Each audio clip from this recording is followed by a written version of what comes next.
Nós vamos entrevistar hoje o Dr. Renato Ferrari, que é coordenador da UTI da Santa Casa de Presidente Venceslau. Nós estamos aqui em nome do Lojão do Amigo Bonfim, onde tudo é bom, bonito e barato de verdade, assim internet em ultra velocidade e também faculdades Anhanguera. A nossa primeira pergunta ao Dr. Renato Ferrari, obviamente que ele não está em Presidente Venceslau, neste momento ele está em Presidente Prudente. A nossa primeira pergunta que nós fazemos a ele para este momento de pandemia do coronavírus, onde as UTIs são de extrema importância, é de como que funciona as UTIs que o senhor dirige.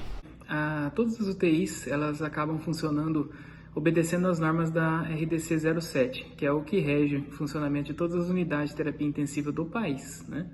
Todas elas contam com a visita diária de um médico intensivista habilitado pelo Conselho Regional de Medicina, tanto com habilitação por meio de residência médica, quanto pela habilitação por meio de título de especialista emitido pela Associação Médica Brasileira.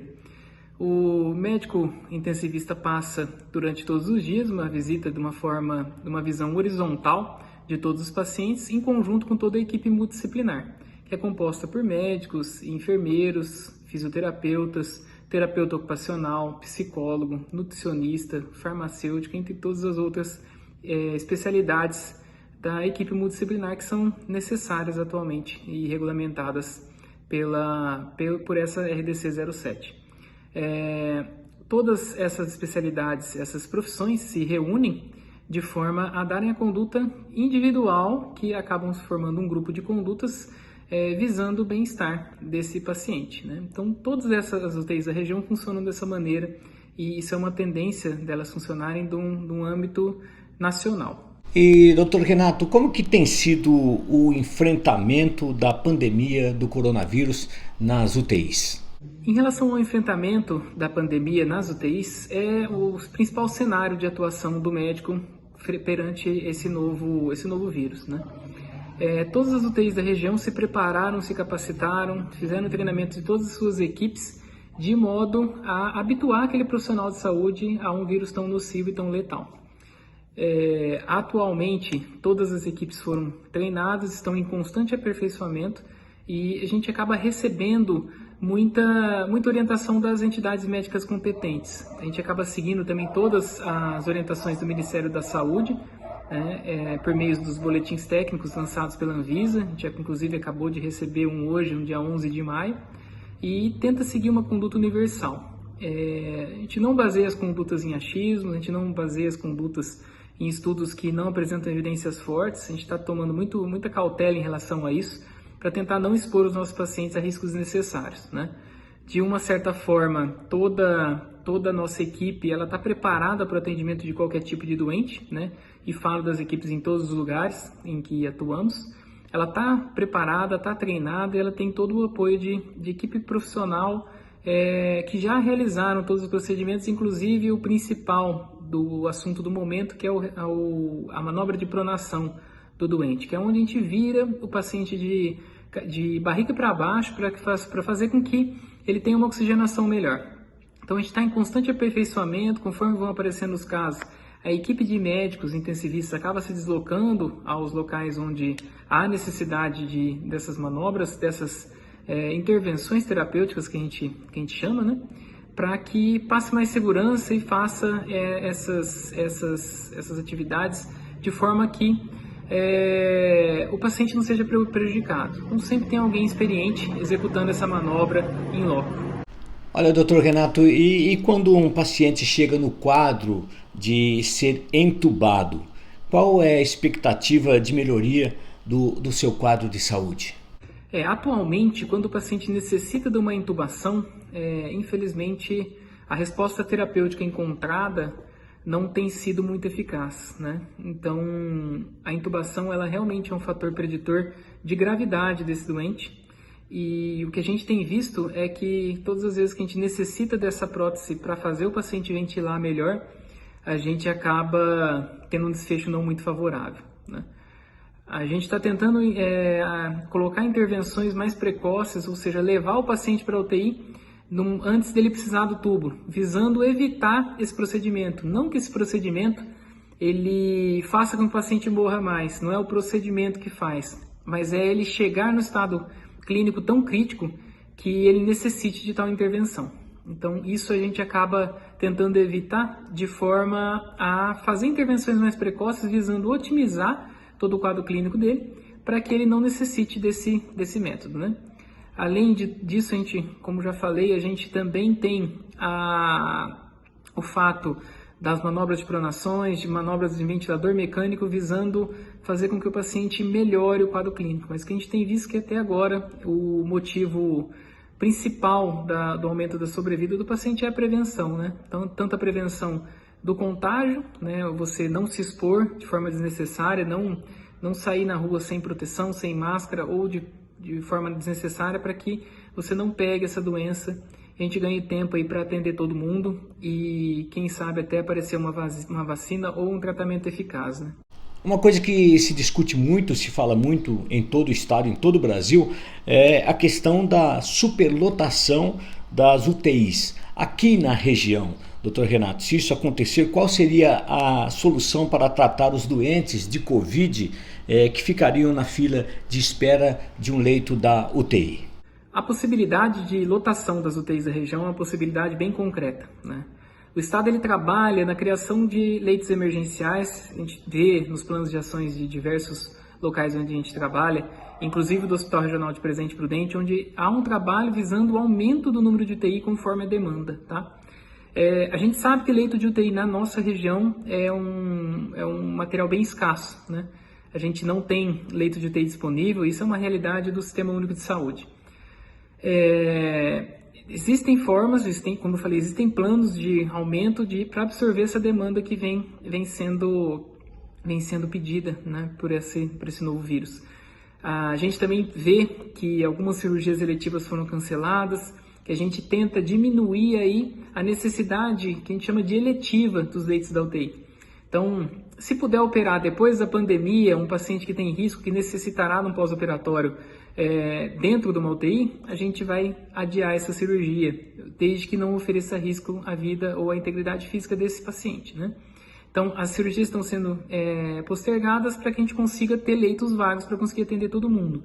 E a gente também tem a situação de que o Estado está trabalhando aí incansavelmente para abrir hospitais de campanha, abrir leitos extras nos hospitais já funcionantes, inclusive implantar leitos emergenciais para atendimento dessa patologia em hospitais onde atualmente não existem leitos, tá? Isso é que a gente vê de atividade real do Estado nesse momento.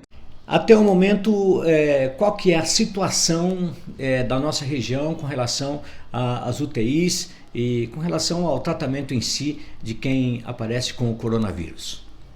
Eu sei que em ciência a gente não emite opinião pessoal, né? A minha opinião eu devo guardar a minha, a não ser que eu consiga prová-la.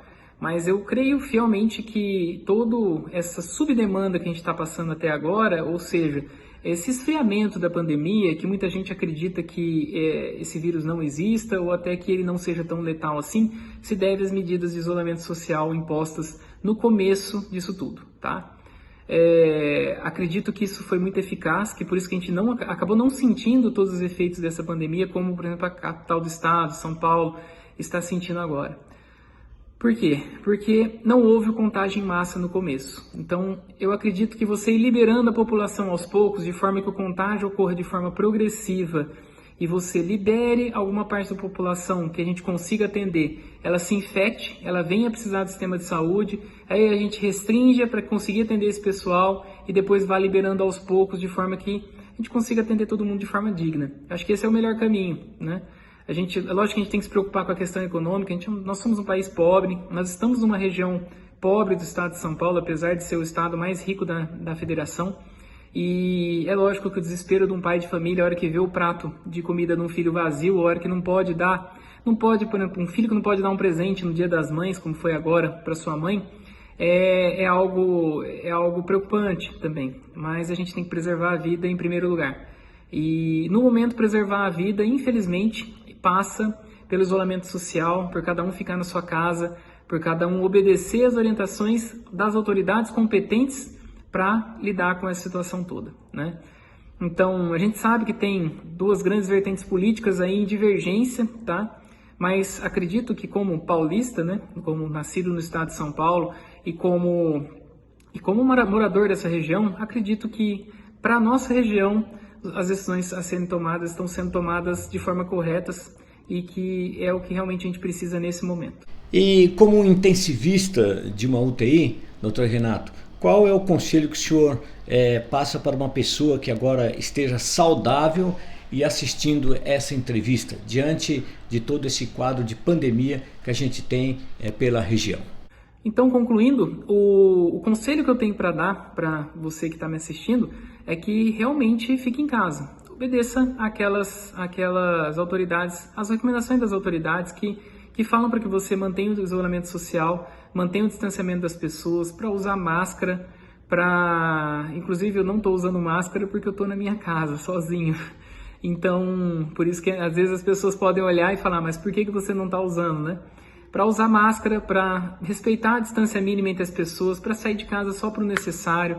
Se puder resolver alguma coisa por telefone, por meio de rede social, por reunião via celular, eu acho que é o melhor caminho para a gente agora, tá? É obedecer quem realmente está tentando cuidar da gente, né? Quem está tentando cuidar da gente é o nosso secretário de saúde, nosso coordenador aí do Covid do estado de São Paulo, que infelizmente está afastado, que é o Dr. Davi Wipp, que é um médico que eu nuto muito respeito. A gente trabalhou por muito tempo juntos aí na questão relacionada ao transplante. O Davi é um profissional de extremo caráter e de muita competência. Então, esse é o recado que a gente precisa passar para todo mundo aí que está assistindo. Finalizando, só mais um recado para a população de Presidente Venceslau. A gente sabe de todas as dificuldades que a Santa Casa ela passa, né? Sempre passou, né, gente? A dificuldade de toda a instituição filantrópica que lida com o SUS. O SUS a gente sabe que é subfinanciado. A Santa Casa ela depende mesmo de ajuda da população, de políticos, da prefeitura, dos municípios a qual atende. Mas, ultimamente, a gente tem tido uma resposta bem favorável quanto a todo o empenho, tanto da população, que não mede esforço para fazer doações, para fazer ações para que esse hospital ele consiga atender a toda a população do jeito que a população merece. Então, queria deixar aqui meu agradecimento como coordenador da UTI da Santa Casa de Presidente Venceslau, a toda a população que deu a oportunidade da nossa equipe poder cuidar de vocês. Poder ter todos os EPIs, né, todos os equipamentos de proteção para não se contaminar. A gente sabe que hoje a perca de um profissional ela vai impactar na perca de várias vidas no futuro, porque a gente precisa colocar outra pessoa nesse lugar e às vezes a pessoa ela não é tão bem treinada quanto aquele profissional que vive o seu dia a dia ali, né? Então, a gente queria agradecer, porque é com o empenho de todos vocês que a gente consegue ter um atendimento e tentar sempre melhorar. Tentar sempre melhorar para que a gente consiga amenizar a dor e fazer com que todas as pessoas, não só os pacientes portadores de coronavírus, eles consigam ser tratados de forma digna, do jeito que a população merece. A gente sabe que todo mundo é aí bombardeado com impostos, a carga tributária no Brasil é muito alta, o custo de vida brasileiro é muito alto e, infelizmente, às vezes os serviços públicos não respondem da forma como a gente queria, né?